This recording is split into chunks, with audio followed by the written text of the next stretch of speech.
Au sommaire cette semaine, vous l'avez vu, j'aimerais vous parler de la série The Witcher. Pourquoi je vous parle de cette série alors qu'elle est sortie fin 2019 ? Parce qu'une saison 2 s'annonce et qu'il y a des choses à en dire. Personnellement, je n'ai pas lu les livres de Sapkowski, mais je suis en revanche un grand fan du jeu vidéo The Witcher 3, sans doute comme beaucoup d'entre vous. Alors quand la saison 1 est sortie, j'ai été déçu. Aujourd'hui, dans cet épisode, je vais répondre à deux questions. Premièrement, l'adaptation Netflix a-t-elle gâché, sali la licence The Witcher ? Et deuxièmement, faut-il attendre cette saison 2 qui arrive bientôt ? Mais juste avant de vous parler de ça, je vais revenir rapidement sur une autre série qui vient de sortir. Ça se passe toujours sur Netflix. Il s'agit de la série Le Serpent avec Tahar Rahim qui relate l'histoire de Charles Sobrage, célèbre tueur en série français des années 70, qui abusait de la naïveté des hippies en Asie pour commettre ses crimes. Le Serpent, The Witcher, voilà le menu de cet épisode, j'espère qu'il vous plaira. C'est parti. Commençons donc avant de parler de The Witcher par la série Le Serpent. Il s'agit d'une coproduction Netflix et BBC One créée par Richard Warlow et disponible sur Netflix depuis le 2 avril. L'histoire, c'est celle bien réelle d'un tueur en série français, Charles Sobrage, qui pendant les années 70 a sillonné l'Asie du Sud en se faisant passer pour un négociant en pierres précieuses, dépouillant et tuant ses victimes. Et ces victimes, justement, elles ont quelque chose de particulier, quelque chose en commun. C'est des hippies. Je vous l'ai dit, on est dans les années 70 et un grand nombre de jeunes occidentaux sont en pleine remise en question. Ils rejettent le monde occidental, le confort, le consumérisme et s'en vont chercher de nouvelles sensations ailleurs, une nouvelle spiritualité aussi sur les routes de l'Asie. Cette route, on l'appelle le Hippie Trail et elle s'étend sur l'Inde, le Népal et la Thaïlande, entre autres. Ces jeunes hippies insouciants, naïfs, en quête de sens, ils débordent d'amour, de confiance pour leur prochain. Ils sont bien souvent en train de planer car la drogue est aussi au cœur de leur parcours initiatique. Bref, ce sont des proies parfaites pour Charles Sobrage. Le Français les repère, les aborde sous une fausse identité, leur offre l'hospitalité et l'amitié. C'est un grand séducteur avec du charisme, alors il parvient vite à les embrouiller. Avec sa compagne Marie-André Leclerc, une Québécoise, il repère facilement leurs faiblesses, leurs besoins. Il les manipule, puis il les drogue, leur dérobe leurs biens, leurs pierres précieuses, leurs passeports, et bien souvent les tue avant de se débarrasser des corps. Et ces crimes, des dizaines, resteront totalement impunis dans un premier temps, parce que Sobrage change d'identité, de lieu, s'arrange avec les autorités locales, bien souvent corrompues. Je dis dans un premier temps parce qu'il va finir par tomber. Et celui qui le fera tomber, entre autres, c'est Herman Knippenberg, un diplomate néerlandais très investi qui commencera à enquêter sans relâche sur ces mystérieuse disparition de touristes étrangers. C'est pas son rôle, à la base, il n'est pas flic, mais il le fera avec acharnement et patience jusqu'à voir Sobrage derrière les barreaux. Cette série Netflix retrace donc cette histoire vraie, celle de Sobrage comme celle de sa traque par le diplomate néerlandais, et force est de constater qu'elle le fait plutôt bien. Les acteurs sont convaincants pour la plupart, particulièrement Tahar Rahim, totalement méconnaissable sous ses traits, disons, asiatisés. À la base, Tahar Rahim, que j'avais adoré dans Un prophète, il n'est pas du tout métis asiatique comme Charles Sobrage. Alors le défi était d'ampleur et c'est plutôt réussi. Il aura su parfaitement incarner ce psychopathe, séducteur et charismatique, mais aussi détestable et sans empathie. La réalisation aussi, elle est efficace. Alors au début, on est un peu perturbé par tous ces allers et retours temporels, ces flashbacks, 6 mois plus tard, 2 ans plus tôt. Mais finalement, on s'y fait et on finit par comprendre que c'était nécessaire pour rythmer le scénario. L'univers aussi est parfaitement retranscrit, l'Asie, ses paysages, la pauvreté de la population, les années 70, la naïveté, l'insouciance des hippies. La série parvient à nous plonger en plein dedans avec une bande originale sympa. On y croise Aznavour, Gainsbourg ou encore Jacques Dutronc. Le grain de l'image aussi, il est parfaitement adapté pour toucher du doigt cette époque, ces années 70. Bref, la série a beaucoup de qualités.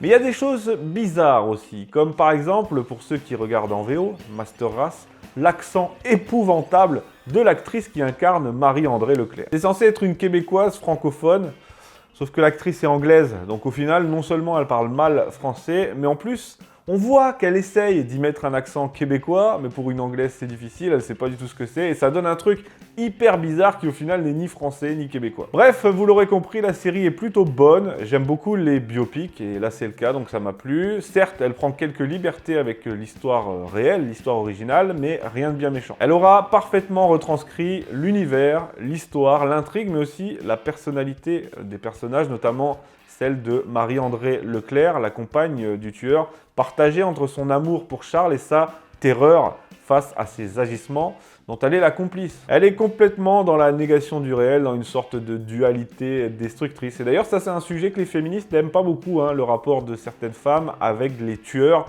la fascination qu'ils exercent sur elles. Suffit de voir les milliers de lettres d'amour reçues par Ted Bundy en prison. Mais ça c'est un autre sujet. Pour cette série, Le Serpent, c'est un 3 étoiles sur 5, ça se regarde. C'est bien foutu, mention spéciale à Tahar Rahim. Et surtout, si l'affaire en soi vous intéresse, eh bien, c'est un bon moyen de l'appréhender. Passons maintenant, pour finir, à The Witcher. Je vous l'ai dit, la saison 2 approche à grands pas, et j'aimerais quand même vous en dire un mot. La saison 1, donc la première de cette adaptation, est sortie fin décembre 2019 sur Netflix, réalisée par Lauren Schmidt-Isrich. Elle est, vous le savez, l'adaptation de la saga littéraire polonaise écrite par Andrzej Sapkowski. Alors à l'époque, j'avais beaucoup d'attentes, non pas parce que j'ai lu les livres, mais parce que, comme beaucoup d'entre vous, j'avais adoré le jeu The Witcher 3, un jeu sublime de CD Projekt Red. Vous savez, ce studio polonais qui était très respecté dans le milieu du jeu vidéo, et qui maintenant l'est un peu moins. Alors ce jeu, The Witcher 3, c'était un bijou, je pense que tout le monde est d'accord là-dessus. C'est lui qui a relancé l'intérêt pour la saga The Witcher, ce qui nous a valu donc à terme cette adaptation Netflix. Mais vous le savez mieux que moi, adaptation et Netflix, c'est des mots que j'aime pas trop voir ensemble, ça colle pas. Et en général, ça nous présage rien de bon, et là, ça n'a pas échappé à la règle, puisque Netflix, ils ont clairement fait, à mon sens, n'importe quoi avec The Witcher. La saison 1 est pas catastrophique, j'irai pas jusqu'à dire ça, mais elle a beaucoup trop de défauts. Elle a déçu beaucoup trop de gens, elle n'est clairement pas à la hauteur de la licence. Mais avant de parler de ses défauts, je vais parler de ses qualités. Ça va aller vite puisque j'en ai décelé deux. Voilà, les deux seules qualités de la série The Witcher. La première, c'est Henry Cavill. Henry Cavill, si vous ne le saviez pas, c'est avant tout un gamer, et en tant que gamer, c'est un grand fan du jeu The Witcher 3. Donc ce rôle lui tenait particulièrement à cœur, et ça explique pourquoi son incarnation est si magistrale. Et la deuxième qualité, ce sont les décors, les paysages, l'univers. La saison 1 a été tournée en Europe de l'Est, ce qui colle parfaitement avec l'univers originel de la saga. Comme quoi, quand on respecte l'univers, ça marche. Malheureusement, en termes de qualité, c'est tout. Henry Cavill porte littéralement la série sur ses épaules de sorceleur. S'il n'avait pas été là, ça aurait été clairement sans intérêt. Je dis ça parce que je le pense, mais aussi, entre nous, même si je l'avais trouvé mauvais, j'aurais dit le contraire parce qu'il faut pas oublier que le mec est quand même Superman. Voilà, Cavill et les paysages, c'est tout ce qu'il y a à retenir de cette série qui, pour le reste, s'égare complètement. Déjà, la première chose qui ne va pas, et là je pense qu'on est tous d'accord, c'est la chronologie. La temporalité dans cette série n'est pas linéaire. Ça part dans tous les sens, on comprend rien. Pour cette saison 1, la réalisatrice, la showrunneuse, comme on dit, a décidé de se baser non pas sur le début de l'histoire, mais sur les nouvelles qui la précèdent. C'est un choix, ok, mais avec le recul, c'est un mauvais choix. Pour vous dire, les gens ont tellement rien bité que Netflix a dû sortir un site interactif pour expliquer aux gens le vrai ordre des épisodes. Les effets spéciaux sont claqués, on peut le dire, très inégaux, il suffit de voir la gueule du dragon, je m'en rappelle encore. Les costumes, à part celui de Geralt, c'est pareil, il suffit de voir les Nilfgaardiens en pyjama pour le comprendre. Dans cette saison 1, on s'ennuie et rapidement on se sent floué. Floué pourquoi ? Parce que l'épisode 1 est plutôt correct, les combats sont bien chorégraphiés, il y a de l'action, on suit Geralt, et puis à partir du deuxième, tout devient lent, sans intérêt. Vous savez pourquoi ? Moi je vais vous le dire pourquoi, mais c'est parce que au lieu de suivre Geralt dans ses aventures, dans ses enquêtes, en découvrant le bestiaire, tout ça, bref, tout ce que les fans attendaient, eh bien on passe plus de la moitié du temps facile à suivre la vie d'autres personnages. Et quand je dis d'autres personnages, je parle bien sûr de personnages féminins. Les magiciennes, Triss, mais aussi et surtout Yennefer.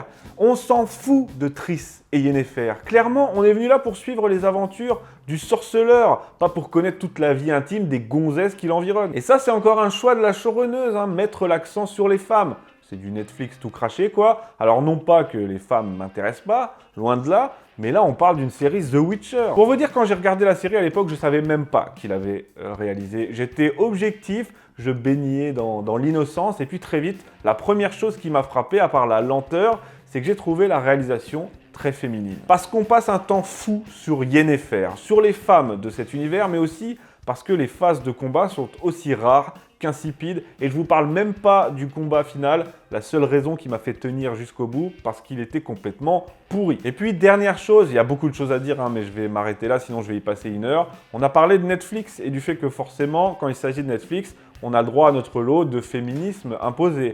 Mais avec Netflix, il n'y a pas que ça. Progressisme, féminisme et diversité, bien sûr. Que serait une bonne série Netflix sans diversité imposée? Là, dans The Witcher, on y a droit. Et non seulement ça ne se prête pas du tout à l'univers originel, mais en plus, quand il s'agit de dénaturer totalement des personnages principaux, là, c'est d'autant plus scandaleux. Je l'ai dit au début, le fait que ça soit tourné en Europe de l'Est, ça paye et ça colle parfaitement à l'univers et on le ressent. La réalisatrice elle-même a dit « ça n'aurait pas pu exister ailleurs ». Donc elle le reconnaît pour le paysage. Mais alors pourquoi d'un côté faire ça pour le paysage et de l'autre ne pas respecter également la cohérence géographique, anthropologique sur le plan de la distribution? Et ceux qui sont de mauvaise foi parmi vous vont me dire « oui, mais The Witcher, c'est une fiction, ça n'existe pas, c'est du médiéval fantasy ».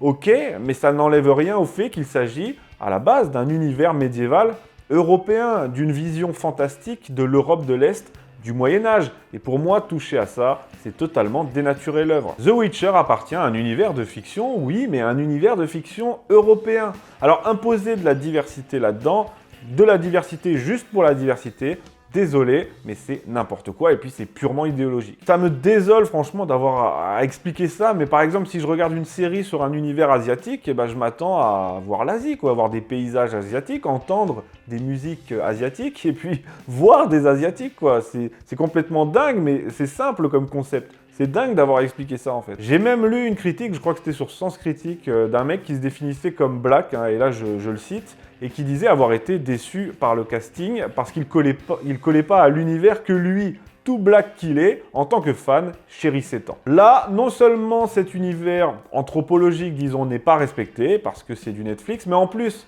quand on touche aux personnages principaux, là c'est trop. L'exemple le plus frappant, c'est bien sûr Triss Merigold, qui à la base est une rouquine blanche comme un cul, et dont d'ailleurs les cheveux disent beaucoup de son caractère, le feu, le côté chaleureux. Et dans la série Netflix, voilà ce que ça donne. Non mais on est d'accord, c'est juste pas possible. Et pire, parce que sachez qu'à la base, Ciri, un autre personnage de la série, pour ceux qui ne connaissent pas, devait être aussi incarné par une actrice issue de la diversité, comme ils disent. À la base, c'était ce qui était prévu pour Ciri, et ce que je vous dis là, c'est officiel. Pour le casting de Ciri, les producteurs demandaient ça mot pour mot. Ils demandaient pour Ciri quelqu'un issu d'une minorité. Et il aura fallu une pétition signée par des dizaines de milliers de personnes pour que le personnage de Ciri reste fidèle à l'original, c'est-à-dire, oh mon Dieu, scandale, une polonaise. Bref, je m'arrête là parce qu'il y a beaucoup trop de choses à dire. Pour moi, avec cette saison 1, la showrunneuse, comme ils disent, est passée totalement à côté. Je pense même pas forcément qu'elle soit mal intentionnée à la base, je pense juste qu'elle a rien compris à ce que les fans attendaient de cette adaptation. Elle a préféré mettre l'accent sur les femmes, sur le fait qu'elles ne sont que des ventres dans ce monde patriarcal, sans scrupules, cruel, discriminant, ce qui est débile quand on sait qu'à la base, l'univers même de The Witcher est discriminant par nature. Geralt en premier lieu, donc le sorceleur, le personnage principal, est un paria parce qu'il est considéré comme un semi-monstre. Vous l'aurez compris, trop d'idéologie, trop d'égarement, la réalisation est ennuyeuse. Il aurait été beaucoup plus pertinent et même logique de se concentrer davantage sur la vie et l'histoire de Geralt de Rive, le sorceleur. Là c'est loin d'être le cas, c'est raté. La saison 2 va sortir cette année, le tournage vient de se terminer. Personnellement, j'en attends pas grand-chose, je vous en reparlerai sans doute, même si d'après les sources, cette fois, on devrait davantage coller à la vraie chronologie de l'histoire. Si vous voulez vous plonger vraiment dans l'univers de The Witcher, laissez tomber cette série, franchement, attaquez-vous au roman si ça vous tente. Pour ma part, je ne saurais que vous recommander le jeu vidéo The Witcher 3, qui est un bijou, qui est sans doute le meilleur jeu de sa génération. Merci de m'avoir écouté, j'espère que ça vous a plu. Vos réactions, c'est en commentaire que ça se passe. Si vous avez des choses à dire ou à ajouter, on se retrouve dans 15 jours pour un nouvel épisode de Tueur en série.